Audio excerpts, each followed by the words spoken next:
ज़रूरी नहीं कि सर्दियों में ही हलवे तैयार हों। गर्मी में भी मज़ेदार सा हलवा तैयार करके आप मीठे की क्रेविंग को दूर कर सकते हैं। बिस्मिल्लाहिर्रहमानिर्रहीम। अस्सलामुअलैकुम। मैं हूँ आयशा और वेलकम करती हूँ आपको आयशा के किचन में। आज मैं लाई हूँ गर्मियों के मौसम में खाए जाने वाला टेस्टी सा हलवे की रेसिपी, जो कि बनाने में बेहद आसान, खाने में टेस्टी और मज़ेदार। ये हलवा बनाकर आप लोग इसको 15 से 20 दिन के लिए स्टोर भी कर सकते हैं, लेकिन ऐसा बिल्कुल भी नहीं होगा। स्टोर करना तो दूर की बात, ये एक दिन में ही ख़त्म हो जाएगा। ये इतना टेस्टी हलवा बनकर तैयार होता है। तो इसके लिए आपको क्या करना होगा, रेसिपी को एंड तक ज़रूर देखना होगा। अच्छी लगे तो लाइक शेयर ज़रूर कर दें और अपने फैमिली फ्रेंड्स में भी ज़रूर शेयर किया करें। तो चलें फिर इस मज़ेदार से पेठे के हलवे को बनाने स्टार्ट कर लेते हैं। बिस्मिल्लाह करते हैं।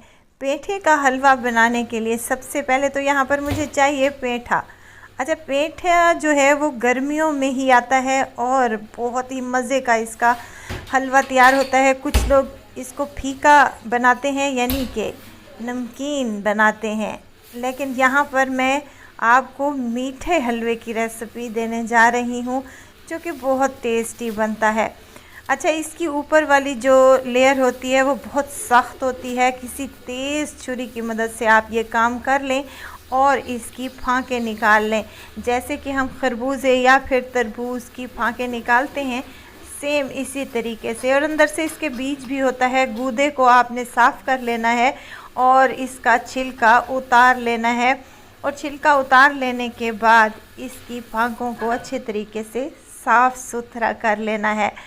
इसको पहले आप वाश कर लें, बाद में वाश करने की भी ज़रूरत नहीं है। देखिए, यहाँ पर फांके मैंने अच्छी तरीके से वाश कर ली थी और इनको साफ़ सुथरा कर लिया है। अब इनके टुकड़े टुकड़े से कर लें, छोटे छोटे पीसेस में आपने इसकी कटिंग कर लेनी है।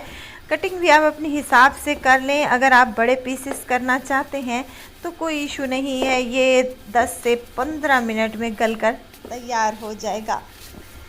ये मीठा आप किसी दावत पे भी बना सकते हैं, घर में भी बनाकर इसको फ्रिज में रख सकते हैं। अगर खाने के बाद आपको मीठे की क्रेविंग हो तो ये क्रेविंग आपकी पेठे के हलवे से दूर हो सकती है। ये बहुत ही टेस्टी बनता है। देखिए, यहाँ पर तमाम पेठे के मैंने पीसेस कर लिए हैं और इसके बाद मैंने कढ़ाई ले ली है।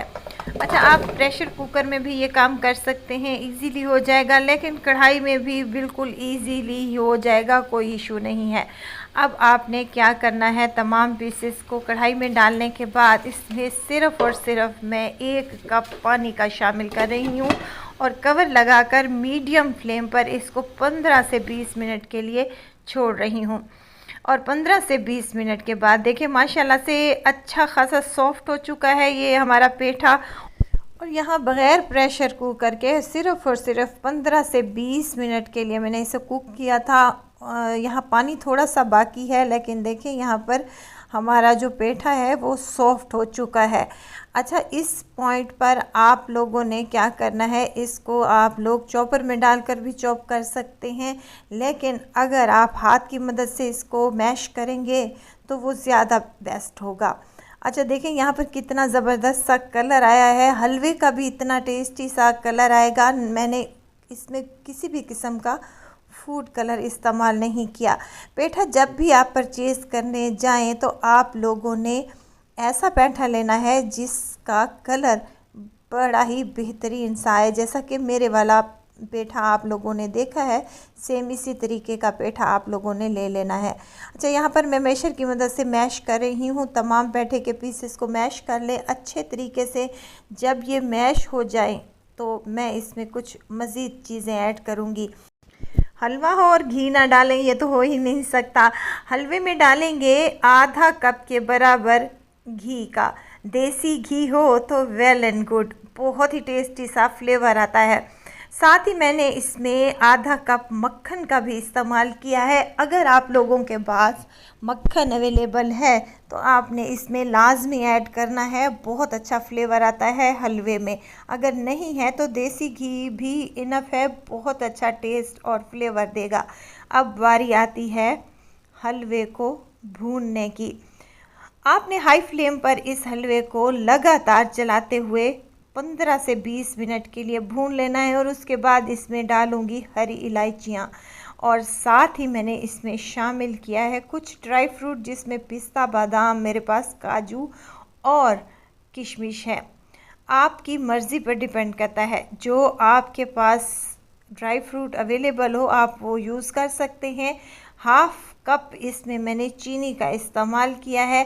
चीनी भी आप अपनी मर्ज़ी के मुताबिक कम कर सकते हैं। चख लीजिएगा, मीठा एडजस्ट कर लीजिएगा, जितना आप मीठा खाना पसंद करते हैं उस हिसाब से आप मीठा डाल लीजिएगा। यहाँ पर मैं थोड़ा सा कम मीठा इस्तेमाल कर रही हूँ, क्योंकि बहुत ज़्यादा हलवा मीठा हो तो वो भी अच्छा नहीं लगता। चलें जी, इसको भूनते हुए मुझे तकरीबन हलवे को 15 से 20 मिनट हो चुके हैं, और हलवे की लुक देखें कितनी ज़बरदस्त सी आई है, और ये कढ़ाई छोड़ना स्टार्ट हो चुका है। इसका मतलब है कि हमारा हलवा बिल्कुल तैयार हो चुका है। वीडियो तो इस स्टेज पर अगर आप लोगों को ज़रा सी भी अच्छी लग रही हो तो वीडियो को लाइक कर दिया करें, और आयशा की किचन को सब्सक्राइब भी कर लिया करें। आप लोगों का बेहद शुक्रिया। आप लोगों का ताउन रहेगा तो ही मैं अच्छी अच्छी वीडियोस बना सकूंगी। बहुत ही मज़ेदार टेस्टी सा पेठे का हलवा तैयार है। आप बनाएं अपने घरों पर, एक दफ़ा बनाएंगे तो बार बार आपको बनाना पड़ेगा, ये इतना टेस्टी बनता है। आप इस हलवे को महफूज भी कर सकते हैं फ्रिज में रखे हुए, नीचे वाले खाने में। आपको तकरीबन 15 दिन के लिए आप इसको स्टोर भी कर सकते हैं, लेकिन 15 दिन से पहले ही ये ख़त्म हो जाएगा। ये इतना टेस्टी और मज़ेदार बनता है। तो आप भी अपने घरों पर ज़रूर ट्राई कीजिएगा, क्योंकि अभी पेठे का सीज़न चल रहा है। ज़रूर ट्राई कीजिएगा और दुआओं में मुझे ज़रूर याद रखिएगा। खुश रहें, खुशियाँ बांटें। इजाज़त चाहती हूँ, फिर आऊँगी इंशाल्लाह एक नई और मज़ेदार सी चटपटी रेसिपी के साथ। आयशा को दीजिए इजाज़त, अपना बहुत सारा ख्याल रखिएगा, दुआओं में मुझे याद रखिएगा। अल्लाह हाफिज़।